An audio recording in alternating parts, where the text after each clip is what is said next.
She fed 2 hungry kids with her last few dollars. 15 years later, a stranger in a luxury car showed up at her door. What happened next will leave you speechless. The low growl of an engine broke the calm on Evergreen Drive. Danielle Morris paused mid-step, her hand frozen on the rusty latch of her front gate. She turned her head slowly toward the sound and felt her breath hitch. A sleek black car, long, polished, and so glossy it mirrored the July sun, rolled to a stop right in front of her modest one-story house. It wasn't the kind of car you saw often in Wichita Falls, Texas, unless someone was lost. The tinted windows made it impossible to see inside. Danielle's first thought, wrong address, must be. She wiped her hands on her faded jeans, smearing a streak of dish soap across the thigh. Her heart thudded in her ears like a loose drum. The car door clicked open and out stepped a man in a charcoal gray suit that probably cost more than her annual paycheck. His shoes gleamed like glass. He adjusted his jacket, turned and locked eyes with her.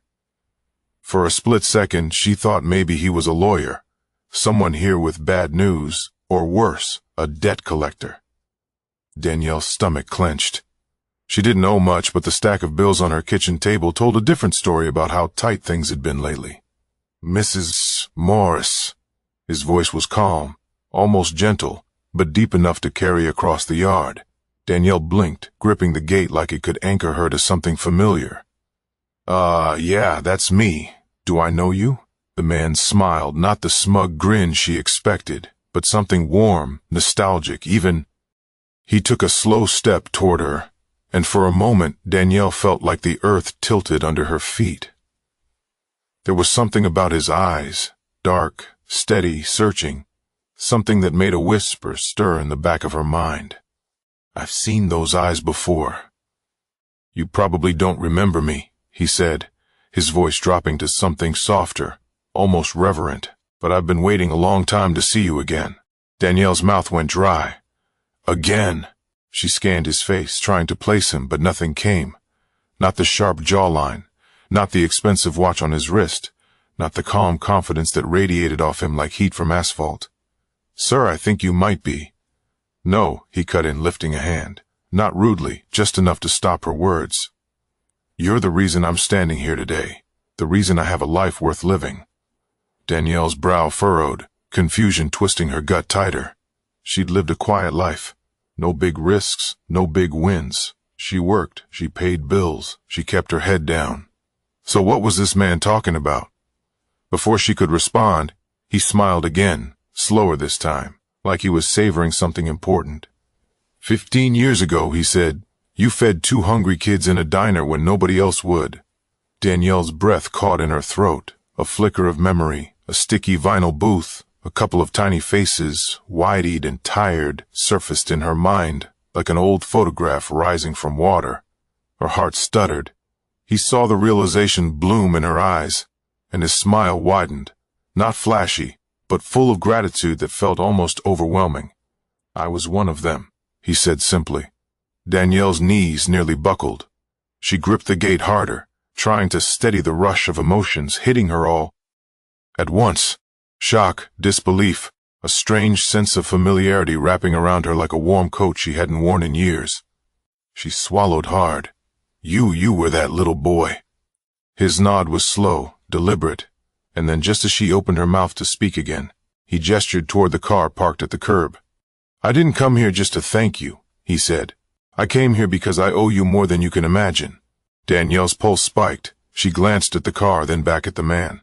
Her lips parted, but no sound came out. Her world, so steady and predictable a moment ago, suddenly tilted on its axis. But how could one act of kindness 15 years ago bring this man to her doorstep with a car like that? 15 years earlier, the world looked different to Danielle Morris. Back then, life was a blur of clinking dishes, ringing phones, and the sharp scent of fryer oil that never quite left her hair, no matter how many times she washed it. The Bluebird Diner sat on the corner of 8th and Main in Topeka, Kansas, a squat little building with chipped blue paint and a neon sign that flickered whenever the wind blew too hard. Danielle had been working there since she was 19. It wasn't glamorous, but it was honest work. She knew the regulars by name, how they took their coffee, and which ones would try to sneak out without paying if she didn't keep an eye on them. That night had been slow. The dinner crowd was long gone, and the hum of the old ceiling fan was the only sound filling the empty booths. Danielle wiped down the counter, humming quietly to herself when the door creaked open, and a gust of cool evening air slipped inside. She looked up, ready to paste on her usual smile, and froze. 2 kids stood just inside the door, a boy and a girl, maybe 8 and 6, tops. Their clothes hung loose, faded, and worn, like they had been washed too many times, and still couldn't shake the dirt. The boy's sneakers were ripped along the seams, and the little girl clutched his hand so tight her knuckles had gone white. Danielle's heart gave a little tug. Kids that age had no business being out this late without an adult. "Hi there," she called softly, setting the rag down. "You 2 lost?" The boy shook his head, eyes darting toward the booths. He didn't answer right away. Instead, he guided his sister to the far corner, where they slid into a seat like shadows, trying not to be noticed. Danielle frowned. Something about the way they moved, quiet, careful, told her they weren't here by accident. She picked up 2 menus and walked over, her sneakers squeaking against the linoleum. "Evening, sweethearts," she said, keeping her tone light. "Kitchen's still open. You want something to eat?" The little girl peeked up from behind her brother's arm, big brown eyes filled with something Danielle couldn't quite name. Not fear, not exactly. More like hope mixed with shame. The boy shook his head again, voice barely above a whisper. "Just water, please." Water, that was all. Danielle's chest tightened. "You sure?" she asked, glancing at their thin faces. "Got pancakes, burgers, pie, anything you like." He hesitated, then looked away. "We don't have money." The way he said it, flat, matter of fact, made her throat ache. Danielle stood there for a second, menus dangling at her side, and felt something inside her twist. She thought about the $10 bill folded in her apron pocket, the one she'd been saving. Gee, for gas to get home. She thought about her own childhood, about nights when she'd gone to bed with her stomach growling because her mama couldn't stretch a dollar far enough. Danielle crouched so she was eye level with them. "What's your name, sweetheart?" "Caleb," he said after a pause. "This is Hannah." "Well, Caleb and Hannah," Danielle said softly. "I think I can bend the rules tonight." The little girl's eyes widened. "You can?" Danielle smiled. "Sure can. How about some grilled cheese and fries? Maybe a slice of pie to share." Hannah looked at her brother, silent as if asking permission. Caleb bit his lip, then nodded once. "Okay," he murmured. Danielle rose to her feet, forcing her voice to stay cheerful, even though her heart felt heavy. Coming right up, she headed for the kitchen, ignoring the sting in her eyes. She'd pay for it herself. What was $10 anyway? Gas could wait. Those kids needed food more than she needed a full tank. As the cook slapped bread on the griddle, Danielle glanced over her shoulder at the corner booth. Caleb sat stiff, shoulders squared like he was carrying a weight no child should bear. Hannah leaned against him, tiny and tired, her eyelids drooping. Danielle didn't know their story. She didn't ask. All she knew was they were hungry, and she could fix that, at least for tonight. But she didn't know that single choice would ripple through years she hadn't even lived yet. Danielle balanced the tray in her hands as she walked back to the booth, the warm scent of grilled cheese and golden fries drifting through the air. 2 tall glasses of milk sweated on the tray, alongside a slice of cherry pie crowned with a dollop of whipped cream. When she set the plates down, Hannah's eyes lit up like a spark in the dark. Caleb straightened, his face tense like he was torn between relief and guilt. Danielle kept her voice soft. "Eat before it gets cold." For a moment, neither of them moved. Then Hannah reached for a fry, tentative as a deer, sniffing the air. She bit into it, and the tiniest smile tugged at her lips. Caleb watched her, then finally picked up half of the grilled cheese. Danielle slid into the booth across from them without asking. She knew better than to hover like a waitress expecting payment. These kids didn't owe her a thing. Caleb chewed slowly, his eyes darting to her and then away. Danielle waited, giving him space. When he finally spoke, his voice cracked like old wood. You didn't have to do this." Danielle shrugged lightly, propping her chin on her hand. "Sure I did. You 2 walked in hungry. What kind of person would I be if I let you leave that way?" His jaw tightened, and he stared at the plate like the answers were hidden in the crumbs. People do it all the time. That landed heavy. Danielle felt it settle in her chest like a stone. She took a slow breath, watching Hannah nibble at the sandwich like it might disappear if she didn't eat fast enough. "Not tonight," Danielle said gently. "Not on my watch." Caleb's eyes flicked up then, sharp and guarded. "Why?" The question hung between them. Danielle thought about it for a beat, then gave the only answer that felt right. "Because somebody once did the same for me," she said, "and it mattered." Caleb blinked like he didn't know what to do with that. He looked at his sister, then back at Danielle, suspicion slowly giving way to something else. Something softer. Hannah swallowed the last bite of her sandwich and whispered, "Thank you." Those two words nearly broke Danielle's heart. They were quiet, but they carried so much weight, like the little girl had never had much reason to say them before. Danielle reached across the table and brushed a crumb off Hannah's cheek. "You're welcome, sweet pea." Caleb didn't thank her, not yet, but his eyes said enough.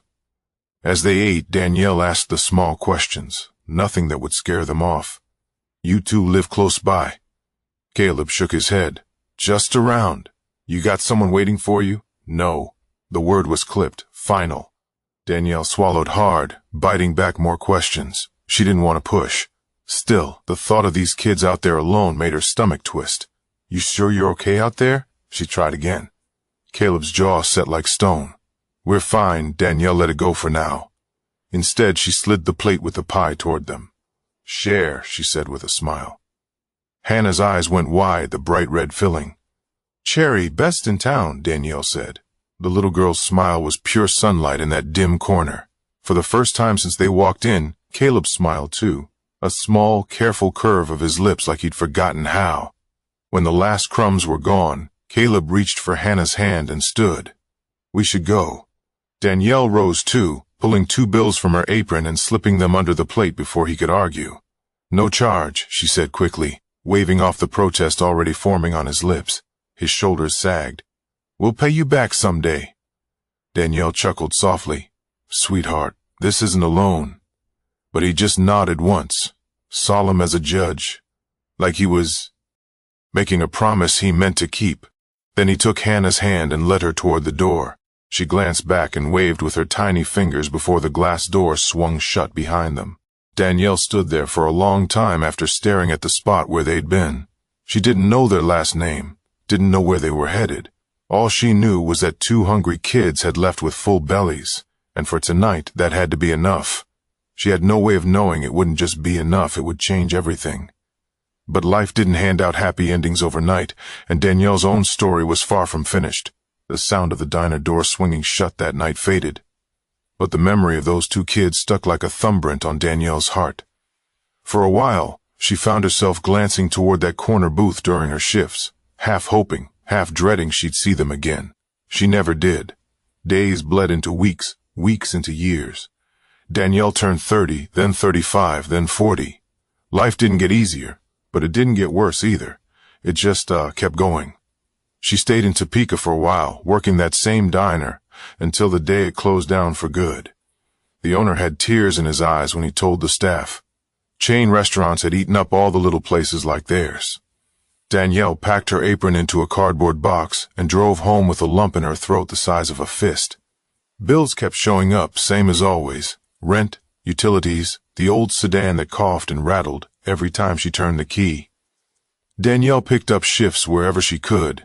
Cafes, truck stops, even a motel front desk for a stretch. None of it paid much. There were nights she sat at her kitchen table staring at a $1 bill, wondering how far she could stretch it. But Danielle was nothing if not stubborn. She never quit, never called it unfair. Life didn't owe her anything. That's what her mama used to say, and she believed it. She learned to make $1 scream before it left her wallet. She patched her shoes with glue, wore thrift store jeans until they frayed at the knees, and told herself it was fine. She wasn't bitter. If anything, she tried to find small pieces of joy wherever they fit. A sunrise after a long shift, the laugh of a stranger in line, the smell of rain on hot pavement. Danielle didn't expect more, but deep down, on the nights when the house creaked and silence pressed in heavy, she wondered what happened to those 2 kids. Did they find a home? Did anyone love them enough to keep them safe? Or did life chew them up and spit them out like it did so many others? Sometimes when she let herself think about it too long, a knot formed in her chest. Because part of her knew if they'd asked, if they'd stayed, she would have done anything to keep them safe. Anything. 15 years. That's how long it had been. 15 birthdays, 15 Christmas mornings, 15 years of clocking in and clocking out, scraping by, living quiet. And then that car showed up. It was a blistering summer afternoon, heat waves shimmering on the pavement. Danielle had just come in from hanging laundry when she heard it. The slow, smooth purr of an engine outside. Not the sound of a beat-up sedan or a rusty pickup like the neighbors drove. No, this was something different. At first, she thought maybe someone had taken a wrong turn off the highway. Fancy cars didn't belong on her street, not on Everg. Reen Drive, where chain-link fences sagged and kids played basketball with hoops made from milk crates. Danielle stepped onto the porch, wiping sweat from her brow, and that's when she saw it. A car so shiny it looked like it had been dipped in ink. Black rims, tinted windows. It rolled to a stop at the curb like a panther crouching in tall grass. For a heartbeat, Danielle just stared, her breath snagging in her throat. People like her didn't get visitors like that. The door swung open and a man stepped out. Tall, broad shoulders, a suit that fit like it was tailored by angels. He turned, and when his gaze locked on hers, something inside Danielle shifted. There was recognition in his eyes. Not just a stranger's polite smile, something deeper. Danielle felt her pulse trip over itself as he closed the car door and started walking toward her. But what could a man like that possibly want with a woman like her? The man stopped at the edge of her walkway, his shoes crunching on the gravel. Up close he looked even sharper. Everything about him screamed success, the kind of success Danielle had only ever seen on TV. His cufflinks glinted in the sunlight. His tie was the color of midnight. Danielle gripped the porch railing to keep her hands from shaking. Mrs. Morris. His voice was steady, warm, but there was something heavy behind it, like he'd been carrying this moment for a long time. She nodded slowly, trying to find her voice. That's me. He smiled faintly, and for a second, something about that smile tugged at a thread deep in her memory, but her mind couldn't quite pull it loose. Do I know you? She asked, her tone hesitant, polite. The man tilted his head slightly as if. The question didn't surprise him. You knew me once, a long time ago. Danielle blinked. She searched his face, strong jaw, clean-cut beard, eyes dark as polished stone, and came up empty. I'm sorry, she said, her voice softening with apology. I don't remember. His smile widened just a fraction. That's okay. I wouldn't expect you to. Something in the way he said it made her throat tighten. She wrapped her arms around herself, feeling suddenly small in her faded t-shirt and jeans. You mind if he gestured toward the porch, then stopped himself. Actually, this might sound strange, but could we talk for a few minutes? Danielle hesitated. A man in a car like that showing up out of nowhere asking to talk. Every warning bell in her head went off. What's this about? She asked, her tone sharpening a little. He took a slow breath, his eyes never leaving hers. It's about something you did 15 years ago. Danielle frowned, the words sliding around her brain without sticking. 15 years? He nodded once. You were working at the Bluebird Diner. And just like that, her breath caught. The Bluebird. God, she hadn't heard that name in years. She could almost smell the coffee and hear the clatter of dishes just from the sound of it. Yeah, she said slowly. I worked there for a long time. The man's expression softened, like he'd been waiting for this moment, holding it like a fragile thing in his hands. You don't remember me, he said gently. But I remember you because that night you did something nobody else did. You saw two kids sitting in a corner booth with nothing but water in their glasses, and you fed them. Danielle's knees went weak. She gripped the railing harder, her pulse thundering. Gee, in her ears. Wait, she whispered. Those kids. The man nodded. I was the older one. My name's Caleb. The name hit her like a whisper from another lifetime. Danielle stared, her mind flashing back to a skinny boy with weary eyes and a little girl clinging to his side. Her voice cracked. Oh my God, Caleb. He smiled then, not the polite, reserved smile from before, but something real, warm, full of a gratitude so deep it made her chest ache. "Yeah," he said softly. "It's me." Danielle brought a hand to her mouth, stunned into silence. She couldn't reconcile the memory of that fragile boy with the man standing in front of her now, tall, confident, draped in wealth. I don't even know what to say," she murmured. "You don't have to say anything," Caleb replied, "because I didn't come here for words." Danielle blinked, her heart stuttering. "Then why are you here?" He took a step closer, lowering his voice like he was sharing a secret. "Because I owe you everything," he said, "and I've spent 15 years waiting for the chance to show you what that means." Danielle stared, her mind spinning so fast it hurt. But what could she possibly have done back then to deserve something like this now? Caleb stepped onto the porch, moving with the same quiet confidence that had rattled Danielle the moment he got out of that car. She backed up slightly, giving him room. Her heart was still racing, pounding so hard she could feel it in her throat. "Can I come in?" he asked gently. Danielle hesitated for a breath, then nodded. "Yeah, sure." Inside, her house was small and simple. Worn couch, faded curtains, the faint smell of coffee clinging to the air. Danielle suddenly felt self-conscious, like scuffs on her floor, and the mismatched chairs were screaming at him, but Caleb didn't seem to notice. He lowered himself into the old armchair like it was a throne. Danielle sat across from him, her hands clasped so tight her knuckles went white. "So talk to me. What's going on?" Caleb leaned forward, resting his elbows on his knees. "I've been looking for you for years," he said quietly. "I didn't know your last name at first. All I remembered was your face and that your name was Danielle. I searched every way I could, and when I finally found you," he smiled faintly, "I knew I had to come in person." Danielle shook her head slowly, still trying to catch up. "Caleb, I fed you a meal, that's all. It was nothing." His eyes sharpened. "No, it was everything." Danielle blinked. "You have no idea what that night meant," Caleb continued. His voice was calm, but there was something underneath, raw, like a scar reopened. "We hadn't eaten in 2 days. 2 days, Danielle. I was trying to take care of Hannah, and I was a kid myself. I didn't know where else to go. That diner was the last place I thought anyone would care." Danielle felt her throat tighten as his words sank in. Caleb's gaze dropped for a second, his voice softening. "When you brought that plate to the table and the pie, it wasn't just food. It was hope. It was someone saying you matter. And when you said it wasn't alone," he looked up again, eyes shining. "That stuck with me. I promised myself that night that if I ever got the chance, I'd repay you tenfold." Danielle swallowed hard, her eyes burning. She wanted to speak, but the lump in her throat wouldn't let her. "I bounced around after that," Caleb said, leaning back. "Foster homes, group shelters. It wasn't easy, but I kept working. I studied. I refused to let that night be the last time someone believed in me. Eventually, I built something." He reached into his jacket and pulled out a slim envelope, setting it on the coffee table between them. Danielle stared at it like it might bite her. "What's that?" "Your future," Caleb said simply. Her hands trembled as she slid the envelope closer and opened it. Inside was a check. At first her brain didn't process the numbers. Too many zeros all lined up neat. When it hit her, her breath left in a sharp gasp. "Caleb, no, I can't take this."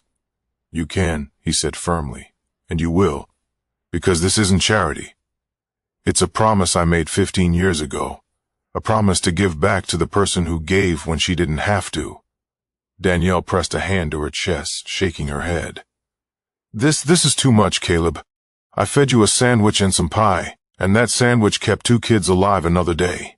He cut in, his tone steady, but charged with emotion. "Don't you dare downplay that." Danielle blinked back tears, her vision swimming. I don't know what to say." "Say yes," Caleb said softly. She laughed, a broken, disbelieving sound, and swiped at her cheeks. "Yes," she whispered. The late afternoon light slanted through the thin curtains, painting the living room in soft gold. Danielle sat frozen, her fingers still curled around the envelope like it might vanish if she let go. Outside, the luxury car gleamed at the curb, its polished surface catching the sun. For the first time in years, she didn't feel the weight of bills pressing like a hand on her chest. For the first time in years, she could breathe. Caleb stood near the door, his phone in hand. "I'll call Hannah," he said. "If she picks up, I'll bring her tomorrow. She needs this, needs you." Danielle swallowed hard, her throat tight. "I'm scared," she admitted softly. He stepped closer, crouching so they were eye level. "Don't be. Just talk to her like you did back then. That night you gave her something she'd never had before, a reason to believe somebody cared." Danielle's eyes burned. She nodded, her voice barely a whisper. "I'll try." Caleb smiled and squeezed her shoulder gently. "That's all you've ever done, Danielle. And look what it started." She let out a shaky laugh, wiping at her cheeks. I never thought anyone would remember something like that." "I remembered," Caleb said firmly. "Every single day you planted something that night, a seed, and even when life tried to crush it, I held on because you made me believe there was good out there." Danielle bit her lip, fighting back another wave of tears. "You don't know what this means to me, Caleb. You really don't." He shook his head. "No, Danielle, you don't know what you mean to me. To Hannah, this isn't just a thank you, it's a full circle." For a long moment, silence filled the room. Not heavy, not tense, just full. Full of everything words couldn't hold. Finally, Caleb slipped a set of keys from his pocket and laid them gently on the table. "Drive it whenever you want or never. Doesn't matter. Just know it's yours." Danielle stared at them, blinking hard. "What if I don't know how to live like this? What if I mess it up?" Caleb smiled, his voice steady. "You lived 15 years on scraps and hope. I think you'll figure this out just fine."